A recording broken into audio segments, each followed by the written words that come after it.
Hello everyone. So today we are going to study this poetry by Kamala, My Mother at 66.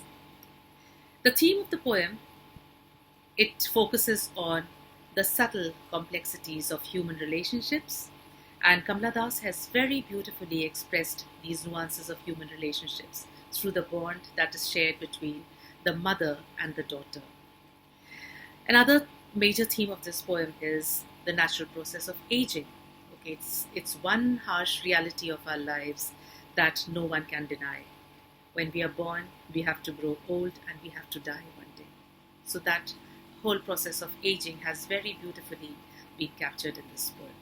So now I'll read out the poem first and then I'll explain it to you. Driving from my parents' home to Cochin last Friday morning, I saw my mother. Beside me, doze, open-mouthed, her face ashen like that of a corpse, and realized with pain that she was as old as she looked. But soon put that thought away and looked out at young trees sprinting, the merry children spilling out of their homes. But after the airport's security check, standing a few yards away, I looked again at her, wan, pale as the late winter's moon, and felt that old familiar ache, my childhood's fear. But all I said was, "See you soon, Amma." All I did was smile and smile and smile. Such a beautiful poem. So the poem does not end on a full stop. There is a sense of continuity here in the poem. Because there is no full stop there, those three dots are termed as ellipses. We call them ellipses. It's just a one sentence poem. That also makes it very unique. And to be able to express all emotions in that one sentence, it's a very, very complex task to do. But Kamala Das has done it. So let me explain the poem to you now. So Kamala Das has probably visited her mother, and now it's time for her to go back to Cochin, where she lives. The mother is going to see her off. So both of them are there in a car, and the car is taking them to the airport. While sitting in the car, the poet Kamala Das notices, she looks at her mother. And look at the word that the poet has used here. I saw my mother. Now, it does not mean that she had never seen her mother. It means that this is the point of time when she's actually looking at her mother very intently. She looks at her intently because probably there's something about the mother at this point of time that attracts her attention. Okay, that holds her attention very strongly. So she looks at her mother, and the mother is dozing. Dozing means a light sleep. When you're sitting in a moving vehicle, you tend to fall into a stupor, a light sleep. Ghunud ki. So her mouth is open. Sometimes when children sleep or when people sleep, they have their mouths open. So it's a very innocent, childlike look on, she's sleeping, dozing. So why do I say childlike here? Because what happens is old age is childhood revisited. Just as all the senses are not really strong at the time of childhood, same is the case with old age. When the person is old, the senses become very weak. So she is there, sitting there, dozing, and her mouth is open. Now, the other phrase is very striking and very painful. Now, listen to this. Her face ashen like that of a corpse. This is what strikes the poet's attention.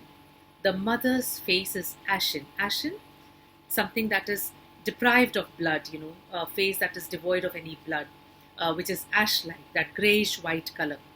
So the face reminds her of a corpse. A corpse is a dead body.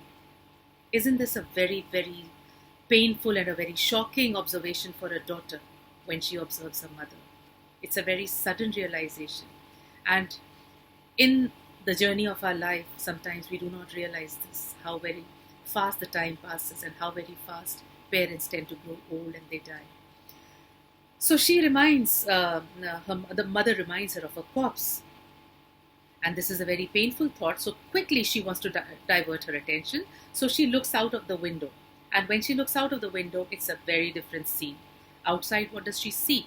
She sees young trees sprinting. Now, sprinting is a movement word.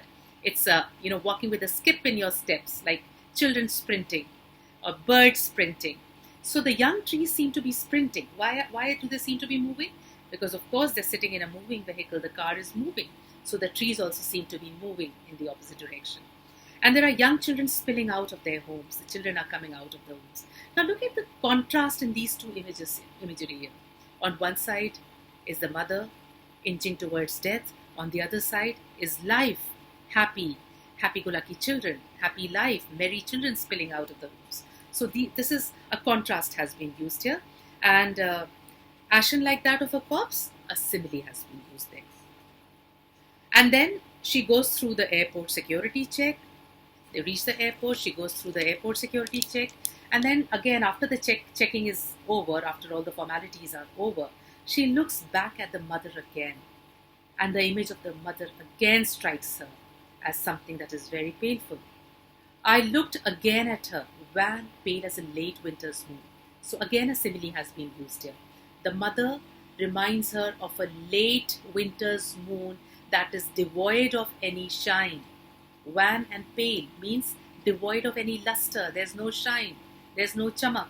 So now what happens? A young moon, a new moon, is a symbol of new life. Alright, so maybe we can say that childhood is like, can be compared to a new moon. As a person grows older, advances, then comes the 14th Chaudhvi ka Chand, which is a very beautiful one. That's the time when people acquire youth.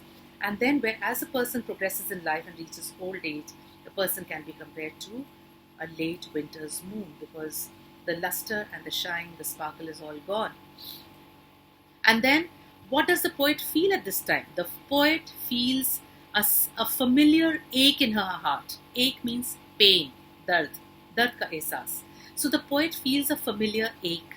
Now what is that familiar ache? Familiar because probably she has felt it earlier in life. Yes, she has. It's a childhood fear. What is the childhood fear? A childhood fear. Every child has this innate fear of losing his or her mother. And that because that's the biggest fear that a child can have, losing the mother. And the same fear comes back in the heart of the poet. She feels that same familiar childhood ache, my childhood's fear. But then what does she do? She does not react in any way. All she does is, she says, see you soon, Amma. Okay, so she's trying her best to camouflage her emotions in this phrase, see you soon, Amma. Now look at it. It's a very simple phrase, a very simple sentence that symbolizes hope, a wishful thinking that she would probably see her mother again sometime in the future. But it's a wishful thinking, hanging on that thin thread of wishful hope that probably she would see her mother again. All I did was smile and smile and smile. Now, why does the poet use the word smile 3 times? A repetition has been used here. The word smile has been repeated. This is because sometimes, children, you come across a lot of people in life who probably laugh a lot, who smile a lot. It's not that they're happy always or they are in the mood to smile always. That's why they do that. Sometimes it's an effort, a very concentrated effort to hide a pain in the heart. It's probably some pain in the heart that they want to hide.